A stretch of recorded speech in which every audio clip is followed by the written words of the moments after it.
I'm gonna run through the technique for your conventional deadlifts. This will begin with your start position. So first off, we want your feet to be about hip width apart.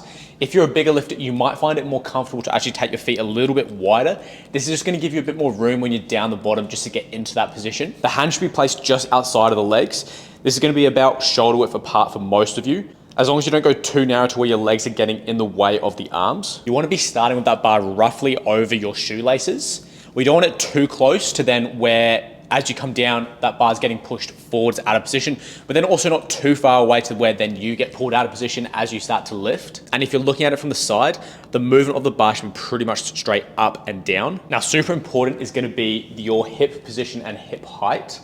We wanna make sure you're not starting too low to then where we're turning it into a squat, because what will happen there, as you start to lift, those hips will shoot up and pull you out of position. Then again, we don't want to have them too high to where we're doing more of like a stiff leg deadlift where you're starting there like that. We want to be somewhere in between both of them. So roughly about there like that. It can be hard to tell when you're first starting because you can't really see your hips from the side. So what I recommend is just to film your lifts from the side, and that way between every single one of your sets, you can watch your video back and then you can see exactly where your hips are and you can make those adjustments as you go. The more you lift and the better you get, the more automatic this will start to become, and then you'll start to know what it feels like to have your hips in that correct and strong position for yourself. So just give it time, film those sets, and keep working through it like that. One way you can find a solid hip position and height is to take note of when you're doing a set, where you place the bar between every single one of your reps at the bottom. Where the bar lands and where the hips are is gonna be a pretty good starting position for you. Now, when it comes to gripping the bar, there's gonna be like 3 main ways that you can grip it. Realistically, you're only ever gonna be using 2 of them. The first one is gonna be a double overhand grip. Both hands are over the bar. This grip here, most people will start with that, but you're not gonna be able to hold onto a lot of weight with that. So eventually you're gonna have to move to one of the other 2, which is either a mixed grip or a hook grip. So first off, we have that mixed grip. Your hands are gonna stay roughly in that same position that we had before, but now one of your palms is gonna be facing away from you while the other is facing in. It's important not to overgrip the bar here. If you try and overgrip it, once you have max weights on there and the bar starts to move or slip in your hands, you're not gonna be able to stop it and you'll end up dropping the weight. So next we have a hook grip. This can be pretty painful.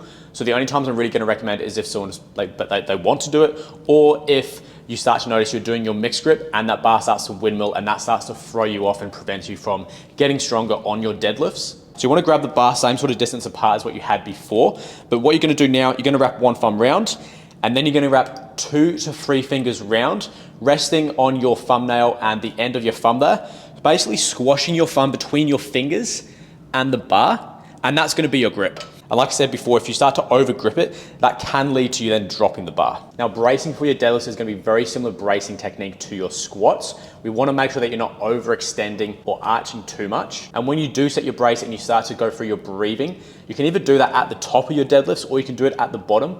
Both is fine. It's just gonna come down to personal preference and what allows you to get into a really strong, tight, and also consistent position every single time you deadlift. And you can use a lifting belt here as well to help create more intra-abdominal pressure, basically a stronger brace. And then wherever you decide to take your brace, whether it's at the top or the bottom, take your air in, brace, and then lift, and then reset between every single rep or at the top of your reps, depending on how you're working through it. Now, one of the most important parts of a deadlift is actually taking that slack and building that tension in your start position. So you really got to understand about deadlifts is 9 times out of 10, they're going to start slow, not explosive, and they're going to get faster as that bar starts to move further from the ground. So learning to be patient from the floor and being okay with it, feeling like the bar just isn't moving, while sticking to all the cues and techniques that we're going to go over is going to be key. It's something that a lot of people realize is if you start to fail your deadlifts past the knees or at lockout, it's often coming from your start position because something down there is breaking down. So here's how I like to teach this, and then I'll finish with a bit of an analogy just to kind of drill it home and hopefully help you understand it a little bit better as well. So first off, I like to think that the upper body is basically just there to hold you in position and brace, and it's just more along for the ride,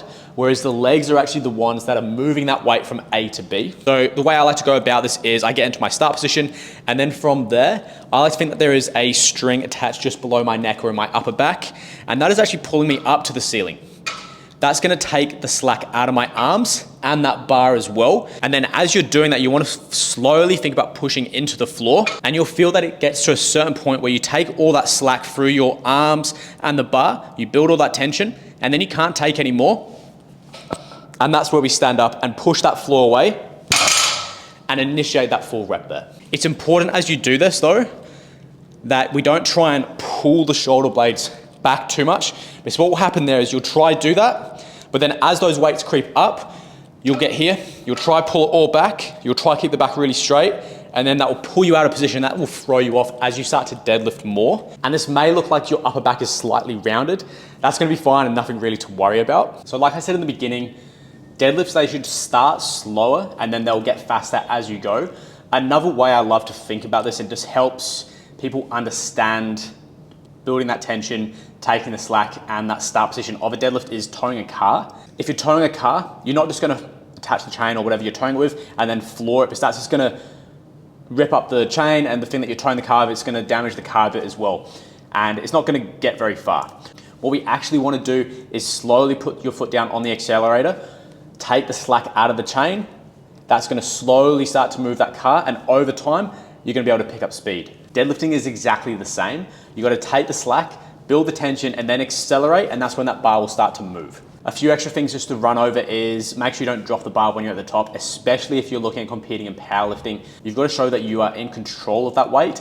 It doesn't have to be a super slow eccentric or anything like that. It's just got to be slow enough to show that you are actually in control of that weight and you're not just getting pulled to the floor, you're not letting go of that bar at the top. Even if you have zero desire to get into powerlifting, it's still going to be a really good habit to get into. Plus, it's going to help keep you in a good position if you're doing multiple reps. Now, everyone always asks me, should you be using lifting straps?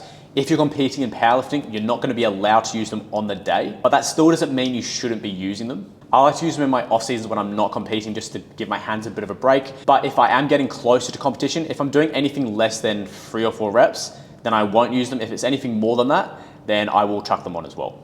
Another way that you can approach this is, whether you're competing or not, is basically, let's say you're doing a set of 4, you do your first rep in your hook grip or your mixed grip, and then for your second and third rep, that's gonna be where you chuck your lifting straps on then, just to give the hands a bit of a break, especially if you are doing a hook grip. It can really beat up the fingers and it's gonna shred them up quite a lot, especially if you've got a really new like deadlifting bar or anything like that. The knurling on it's gonna be pretty intense. If you're not competing in powerlifting, then you can use them all the time or not use them. It's totally up to you. It's not really gonna make too much of a difference there. Whether you're using lifting straps or not, definitely start using chalk on your heavy deadlifts. That can be liquid chalk or just regular chalk, or if you want something a little bit better, you can actually use a little bit of both. That will give you more grip on the bar. Look, that's pretty much everything you need to know about deadlifting.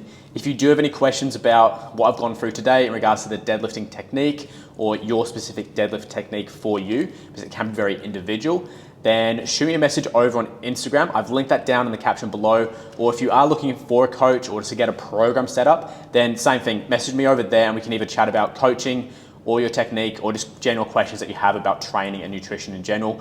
But hit me up over on Instagram, slide into the DMs, and we can have a chat.